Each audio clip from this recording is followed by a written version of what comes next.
তোমরা কি জানো আজকে কোন দিন? তখন সাহাবায়ে কেরাম সবাই একসাথে বলেন আল্লাহ ওয়া রাসূলুহু আ'লাম, এই বিষয় সম্পর্কে আল্লাহ এবং তার রাসূল ভালো জানেন। হাত্তা জান্না আন্নাহু সাইসাম্মিহি সাওয়া ইসমিহি, আমরা প্রত্যেকই ধারণা করলাম সাহাবা কেরাম রাদিয়াল্লাহু তাআলা আলাইহিম আজমাইন তারা বলতেছেন, আমরা প্রত্যেকই ধারণা করলাম হতে পারে আল্লাহ রাসূল সাল্লাল্লাহু আলাইহি ওয়াসাল্লাম এই দিনের পরিবর্তে, এই নামের পরিবর্তে আরেকটি নাম রাখতে পারেন। ফাকারা, কিন্তু আল্লাহ রাসূল সাল্লাল্লাহু আলাইহি ওয়াসাল্লাম বলতেছেন, আলাইসা বিয়াউমিন নাহার, এটা কি ইয়াউমুন নাহারের দিন নয়, এটা কি কুরবানির দিন নয়, ঈদের দিন নয়? কুল্লা বালা ইয়া রাসূলুল্লাহ, সাহাবা কেরাম বলতেছেন, আমরা সবাই বললাম হ্যাঁ হে আল্লাহর রাসূল, এটা তো কুরবানির দিন, ঈদের দিন। قال فأي شهر هذا؟ আল্লাহ রাসূল সাল্লাল্লাহু আলাইহি ওয়াসাল্লাম বলতেছেন, এটা কোন শহর? কুল্লা, সাহাবা কেরাম আমরা বললাম আল্লাহু ওয়া রাসূলুহু আ'লাম, এটা কোন মাস?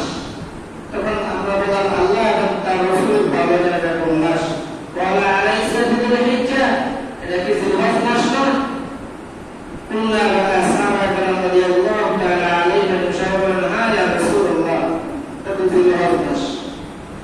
قال আল্লাহ রাসূল সাল্লাল্লাহু আলাইহি ওয়াসাল্লাম বলেন, فأي بلد هذا, এটা কোন শহর?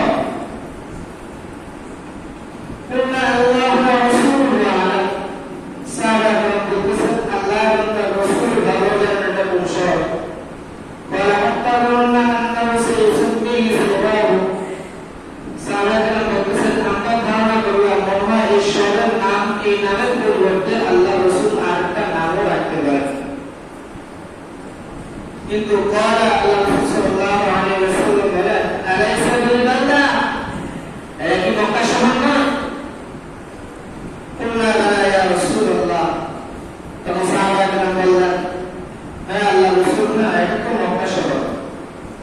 قال, তখন আল্লাহ রাসূল সাল্লাল্লাহু আলাইহি ওয়াসাল্লাম বলেন, ফাইন্না দিমাআকুম ওয়া আমওয়ালাকুম ওয়া আ'রাদাকুম আলাইকুম হারাম কাহুরমাতি ইয়াউমিকুম হাযা ফী শাহরিকুম হাযা ফী বালাদিকুম হাযা ফায়ুবাল্লিগু শাহিদুল গায়ব। আল্লাহ রাসূল সাল্লাল্লাহু আলাইহি ওয়াসাল্লাম বলেছেন, ফাইন্না দিমাআকুম ওয়া আমওয়ালাকুম ওয়া আ'রাদাকুম আলাইকুম হারাম। আল্লাহ রাসূল বলেন, নিশ্চয়ই তোমাদের রক্ত, তোমাদের সম্পদ, তোমাদের ইজ্জত আর মান সম্মান মর্যাদা আলাইকুম হারাম, এটা তোমাদের উপর হারাম।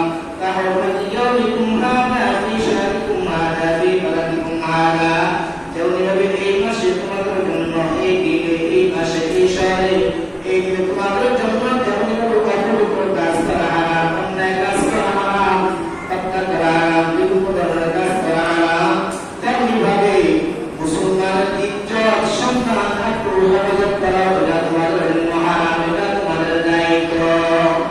আল্লাহ রাসূল বলেন, ফায়ুবাল্লিগু শাহিদুল গায়ব, আমার এই বার্তাটা যারা উপস্থিত তাদেরকেও তোমরা পৌঁছে দিবা। এটা বোঝা গেল যে একজন মুসলমানের মান সম্মান, জীবন, ইজ্জত এটা অনেক দাম। এটা কি অনেক দাম?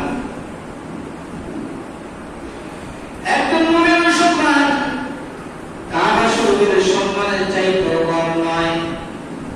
ইবনে ওমর রাদিয়াল্লাহু তাআলা বাইতুল্লাহকে সম্বোধন করে বলেন, মা তামান্নাউ হুরমাতিকা হুরমাতাক ওয়াল মুমিনু আ'লামু হুরমাতান ইনদাল্লাহি মিনকা।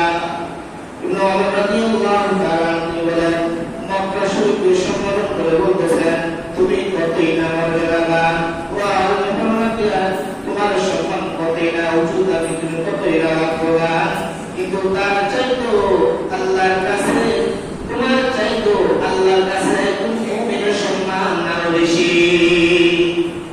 তার চাইতো আল্লাহর কাছে একজন মুমিনের জীবন, মুমিনের সম্মান, ইজ্জত থাকলো, এটা আল্লাহর কাছে অনেক বেশি। এই কারণে একজন মুসলমানের জীবন, একটা মুসলমানের জীবন, একটা মুসলমানের জান, মাল, সম্মান, এটা অনেক দামি, এটা অনেক দামি। কিন্তু বর্তমান সমাজে দেখা যাচ্ছে যে মানুষকে মানুষ মনে করে না, মানুষের সম্মান ইজ্জত নিয়ে খেলা করতেছে, মানুষের ইজ্জত দিয়ে মানুষের সামনে টালবাটা করতেছে। বর্তমান হালত যেমন চলতেছে, একজন সম্মানিত ব্যক্তিকে অপমান অপদস্থ করা হচ্ছে, যে কাজের সাথে তিনি জড়িত না, যে কাজ তিনি জীবনে করেন নাই, যে ধরনের অন্যায় কাজ জীবন করেন নাই, তাকে মিথ্যা অপবাদ দিয়ে, মিথ্যা অপবাদ দিয়ে তার নাম সম্মান ইজ্জত হরণ করতেছে। মানুষকে মিথ্যা সাক্ষী দিয়ে, মিথ্যাভাবে মিথ্যা সাক্ষী দিয়ে, মিথ্যা মামলা মোকদ্দমা দিয়ে মানুষকে অন্যায়ভাবে হত্যা করা হচ্ছে, মানুষকে অন্যায়ভাবে জীবন বেড়ে নেওয়া হচ্ছে।